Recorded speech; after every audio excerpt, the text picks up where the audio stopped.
Raymond Émile Weidelich, né à Neudorf en 1938. Normalement, Neudorf est pour moi un sigle pour bien dire Neudorf. Hein. Das ist immer Neudorf. Et je parle de temps en temps l'alsacien avec, das ist normal. Et je travaille comme artiste. Maintenant, ils m'ont collé des noms comme plasticien. Bon, je suis à Zenetvi. Bon, c'est possible que ça existe aussi. Alors, voilà. Je préfère être un peu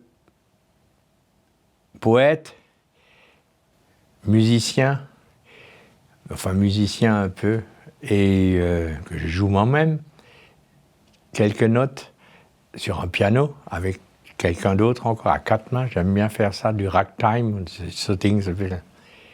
Alors voilà, et j'ai commencé à rêver du futur.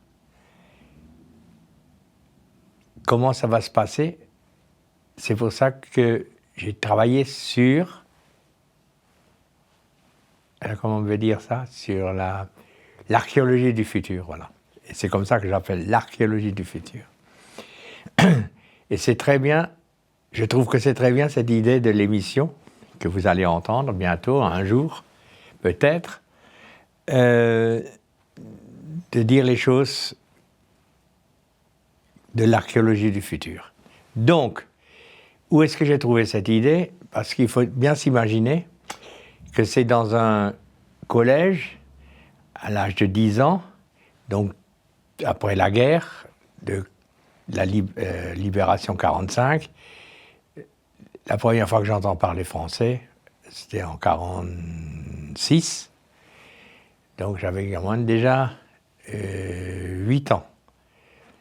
Et écrire, c'était l'enfer aussi pour moi, parce qu'écrire le français, c'était impossible. Donc j'étais toujours un peu en retard sur tout ça. Mais, comme j'étais très très en retard, mon père, il a dit il faut l'envoyer à Matzenheim, parce qu'il avait des possibilités de m'envoyer là-bas. Et c'était horrible, Matzenheim, c'était ce collège très difficile avec les frères. Et là, il y avait une chose, c'est que un jour, j'ai trouvé là-bas un journal qui s'appelait Spirou, qui existe encore aujourd'hui. Et ce Spirou était comme une lumière avec ses dessins, c'était magnifique.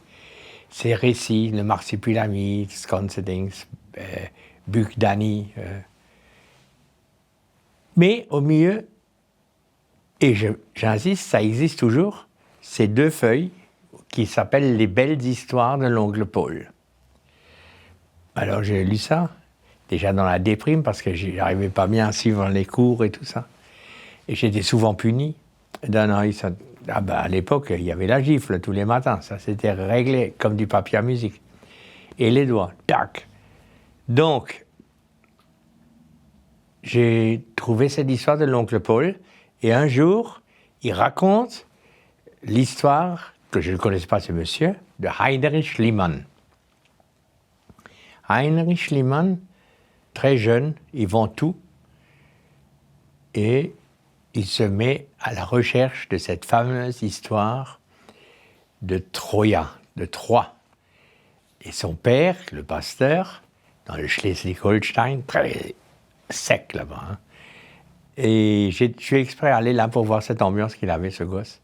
C'était extraordinaire.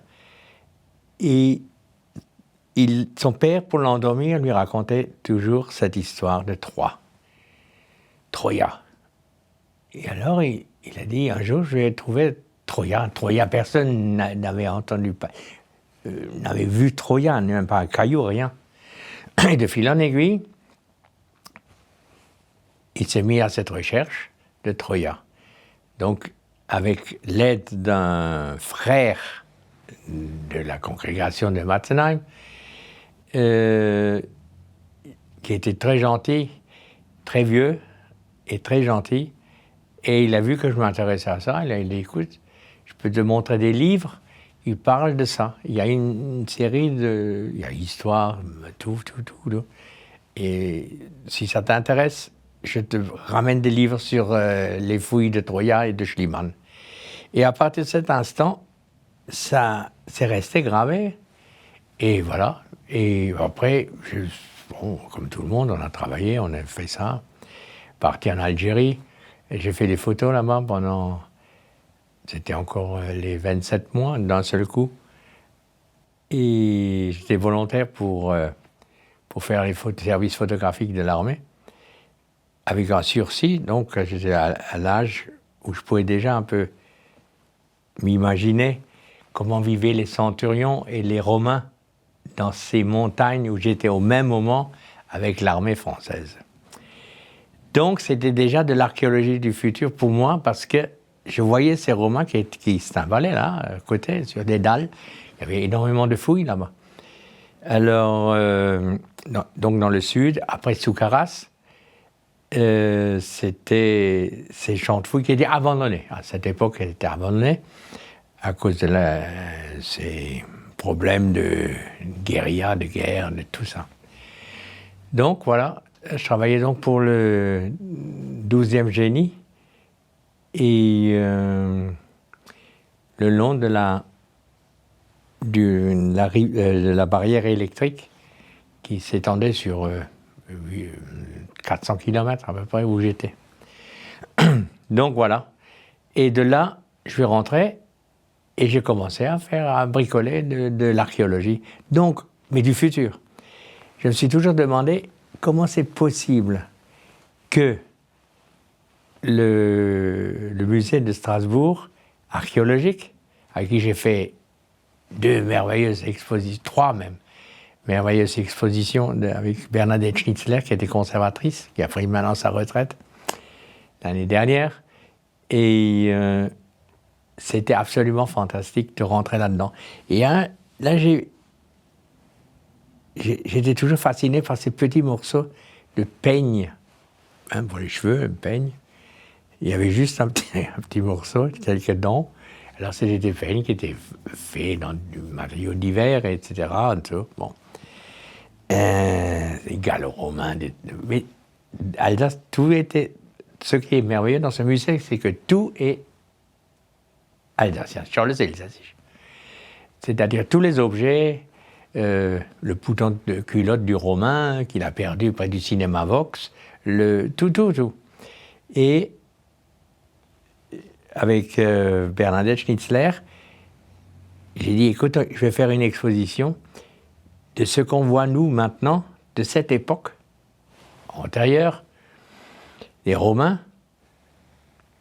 Je vais faire ça avec des objets de notre temps et qu'on a trouvés en l'an 2400, c'était les premières expositions. Et donc, j'ai commencé à bricoler là-dedans. Donc, le schéma comment on dit, le chemin était tracé. Bon, j'ai continué à le faire. Après, j'ai fait l'exposition dans le musée archéologique. Après, j'ai refait une exposition d'un héritage que j'ai reçu des Indiens. Seulement, la seule condition, c'est que je l'expose. Donc, c'était l'exposition au musée zoologique, sur tous les étages, avec toute une collection qui a maintenant, qui a été de nouveau reprêtée en Suisse, qui traverse un peu tout, partout. Tout le monde prend des morceaux de ça et expose. L'archéologie, c'est une deuxième chose. Et après, il y a eu la grande histoire alsacienne, pour moi, de Lydia Jacob, avec tous les Alsaciens qui sont partis, qui sont morts parce qu'ils étaient un dans l'armée allemande, les Prussiens, et un chez les Français. Et les Alsaciens sont partis en Amérique. Donc c'est là que François Jacob a connu Curtis, le photographe, aussi, qui a fait ces magnifiques photos sur les Indiens. Donc voilà. Et alors l'idée de Lydia Jacob, ça a quand même pris une emprise, parce qu'on a fait des films, on a fait Même toi, tu as fait des films là-dessus il y a déjà 30 ans. Et de fil en aiguille, voilà, c'est un peu... C'est comme ça que je travaille. C'est un peu l'histoire de cet héritage d'archéologie du futur qui est vraiment enterré place du château, à côté de la cathédrale de Strasbourg, à ouvrir en l'an 3690 après Jésus-Christ. Donc c'est bientôt. Hein, Vous êtes tous invités. So ist habe ich ein bisschen erzählt. Das ist wunderschön. C'est en dehors de la ville. Net? C'était en dehors de la ville et c'est des... Neudorf c'était un gros patelin, quoi. Neudorf, c'était un gros patelin. Jetzt ist absorbiert von der Stadt und alles. Ne? Mais c'est... Par exemple, il y a beaucoup de gens qui sont très, très fiers de dire que je suis von Neudorf. Quand j'ai rencontré, je suis von Neudorf, ich bin von Neudorf. Ja, ich sagte, ja, von Neudorf. C'est quelque chose, Neudorf. Und die Bauwirtschaften, à place am Scala, Bauwirtschaften, c'est les... Attention, Neudorf, il faut dire qu'à cet âge, que j'ai vu les premiers films c'était au Polygone, Kines, qui est un peu plus loin que Scala. En allant vers la ville, il y avait un cinéma qui s'appelait The Polygone. Et c'est là, et le Scala était déjà la belle baraque de cinéma. Hein. Fauteuil mit feutre dans le stomach. Tandis que l'autre, il était un peu... avec des chaises en contreplaqué, ça. Donc, pas le style chic. Tandis que le Scala avait une ouvreuse avec la petite chupette, ça. Et puis, elle rentrait avec les corbeilles après les actualités, après les dessins animés, un peu dans le style Dernière séance. Donc c'est là que Neudorf, j'ai vu la première fois l'Afrique, Hollywood, avec Tarzan, hein? Johnny Weissmuller à l'époque. J'ai vu les premiers westerns de ma vie, avec John Wayne, das ganze Dings. Et on a vu comment ça s'appelle? Les grands classiques. Alors mes parents m'emmenaient voir les films au Scala, c'était déjà un peu les plus classiques, les gros films français, italiens. Giuliano Lollobrigida, j'ai commencé à connaître là-bas. Tout ça était un rêve qui m'a toujours entraîné. Parce que l'Afrique, bon, j'ai connu plus tard, mais en vrai, il n'avait plus rien à voir avec cette Afrique que j'ai connue au cinéma à Hollywood. Hein. Ah, les premiers King Kong, je l'ai vu aussi là-bas. Et ça m'a beaucoup, beaucoup aidé. Tu vois, la Polygonstrasse, Pisnouf, il y avait en tout un lâcher de bombes parce qu'il voulait arriver sur Matisse auf der Mainau, qui fabriquait des moteurs pour les avions. Et alors, comme c'était un peu « Allez Marcel, Ortung, allez, vas-y, yes, truc, boum », comme tu le vois dans les films. Et ça, l'avion avançait, mais ils avaient un peu une avance et ils se sont tapés tout le polygone. Et quelques bombes éparpillées, rue de Zellenberg, de wo die Schule ist, vorne. Tout est angefangen. Et là, il y a l'hospice, l'orphelinat, de la route du...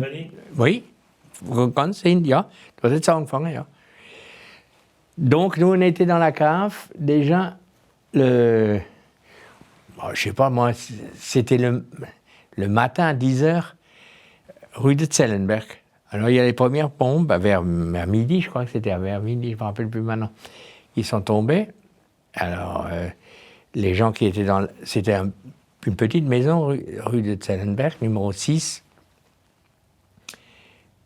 Alors, ils mettaient les wie heißt das im Keller? On était 3-4 familles, pas plus. Encore les voisins qui étaient là, und so. Et tout le monde mettait de l'eau, en dessous des portes, blindées là un peu. C'était pas des portes blindées, mais c'était des portes. Ils avaient peur des gaz, toujours des gaz. Et alors, quand c'est tombé, il y en a 2 qui sont tombés juste à côté. Ils ont fait sauter la baraque à côté. Mais il y avait que du jardin et une petite maisonnette qui a sauté et qui a fracassé tous les canalisations dans le sang. Alors je cherchais l'eau pendant une semaine, on a fait la file, on cherchait l'eau et là il est arrivé, c'était 80, plus de 80 morts. Une petite anecdote. Alors on avait le balcon, 2e étage dans cette maison, 6 rue de Zellenberg. Et chaque fois, dans les derniers temps, qu'il y avait la sirène qui a indiqué que les avions passaient au-dessus. Alors c'était 20, 30, 40 bombardiers, des B-29, des B-52, B-50, non, comment les gros trucs, là, les forteresses volantes, là, qui allaient vers le nord, vers l'Allemagne. Et chaque fois, il y avait cette... où les gens devaient descendre dans la cave, hein.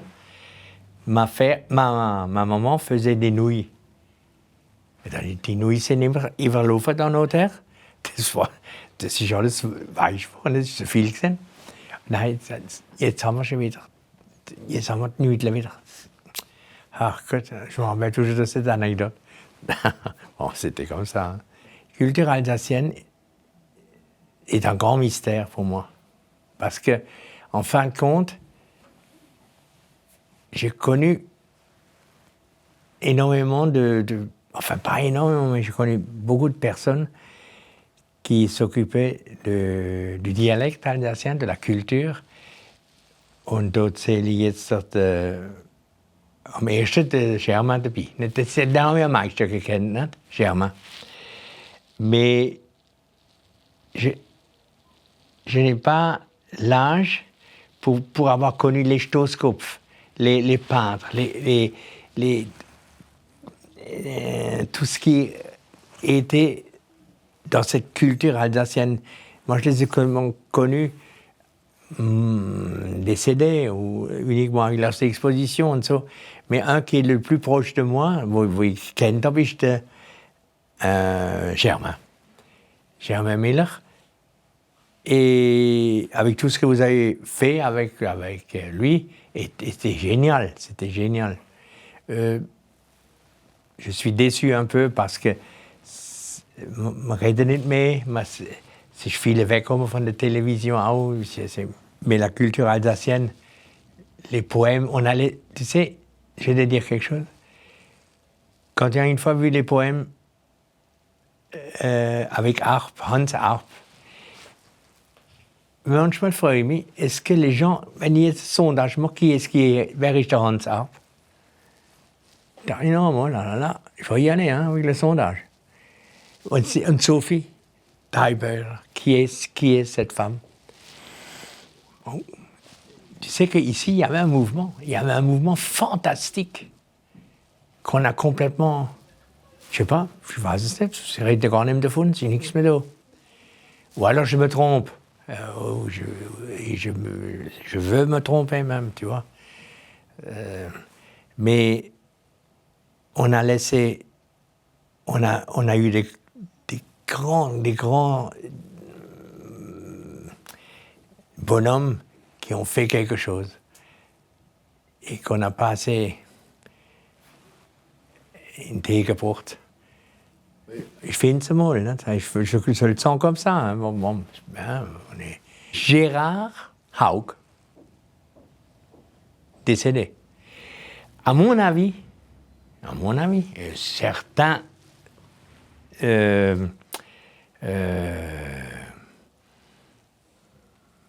critiques de mon âge, même il y a 10 ans, 10 ans, ont toujours considéré que Gérard Hauck était un des plus grands peintres contemporains, moderne, c'est vraiment schwer, ça moderne, contemporain, oui, dans l'abstraction. Et j'ajoute maintenant aussi Remlinger, qui est un ancien de la télé, en décoration, là. L'alsacien, je pense que c'est moi qui cherche à savoir ce que c'est. Tu vois, je suis fier de parler l'alsacien, je suis fier d'être alsacien sur cette terre, je suis fier que cette cathédrale existe, que les gens existent. Et c'est une bande à part, un peu. Voilà, je peux pas m'avancer plus, je peux pas. Pourquoi? Une salle au Musée d'Art moderne de Strasbourg n'est pas réservée pour l'art contemporain alsacien. C'est qu'on n'en a rien à foutre. Ça n'existe dans aucun pays. Vous m'avez demandé quel pays, ça n'existe dans aucun pays. Surtout pas en Suisse, ni en Autriche, ni en Allemagne. Ce musée appartient à qui? Aux Martiens, aux OVM. Et qui paye le musée? Il est d'ici, de notre région. Donc, ça fait 50 ans, notre regretté, que tu connaissais aussi, Charles Aigner, qui était seulement un artiste philosophe comme ça. C'était un combat qui a duré encore jusqu'à maintenant, avec des vieux comme moi. De toujours demander de réserver une salle où les artistes contemporains peuvent être exposés, mais une fois tous les 2 mois, des nouvelles créations, ça, mais des artistes contemporains alsaciens. Faut les soutenir. Mais comment? Ce musée à Strasbourg est visité par des étrangers tout le temps. Et chaque fois, ils me demandent, il n'y a rien des Alsaciens où on peut voir de l'art contemporain alsacien. Comme en Allemagne, comme en Karlsruhe, comme dans les Kunstvereine. Les Kunstvereine ont existé, putain. C'est pour ça qu'ils sont forts, les Kunstvereine. Tu as vu cette expo, un était le Kunstverein et l'autre le musée de la Staatsgalerie. J'avais les deux de ce truc. Et alors, ce catalogue, ils l'ont offert. Tu vois, il faut dire qu'il y a quelque chose. Mais nous, rien. Alors, j'ai toujours dit à Tommy Unger, tu möchtest mit dieser influence que tu as, demande pourquoi. Tu sais ce qu'ils répondent?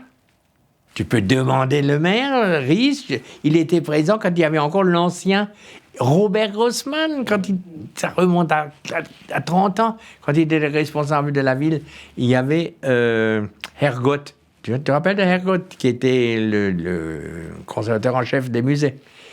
Et il est maintenant à Paris. J'ai dit à Hergott devant Robert, vous êtes payé au musée, vous êtes payé par la ville. Il faut faire un effort. Ce truc-là appartient à la ville. Il faudrait montrer l'art contemporain alsacien. C'est vrai, c'est une bonne idée.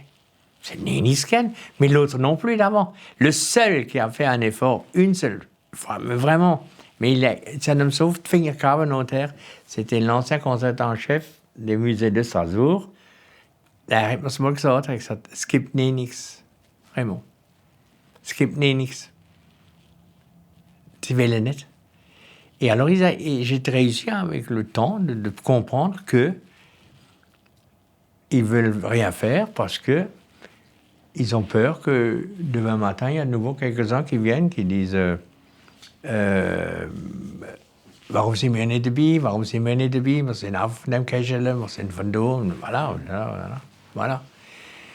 Parce que le seul qui avait vraiment, c'est Jean-Louis Faure, qui était conservateur du musée d'art moderne, et Rossignol, qui avait fait des expos d'art contemporain. Les seuls qui ont emmené pour la première fois des Armand, des César, des choses comme ça, qui faisaient ça encore à l'ancienne douane. Tu vois, l'ancienne douane, qui était le musée d'art moderne. Moi, je pense que il y a énormément de talent pour l'art contemporain alsacien. Énormément. Mais ça pourrait exploser le truc. Même en parlant de ces mondialisations, mon télé, mon desto, des films sur l'art contemporain à New York en ce moment, celui-là, Chicago, Desto, Pékin, all this summer. Non. Est-ce qu'il serait possible d'avoir, ce qu'on demande depuis 50 ans, mais est-ce que ce serait possible d'avoir un endroit à lui seul qui s'appelle la Maison de l'art contemporain alsacien? Voilà.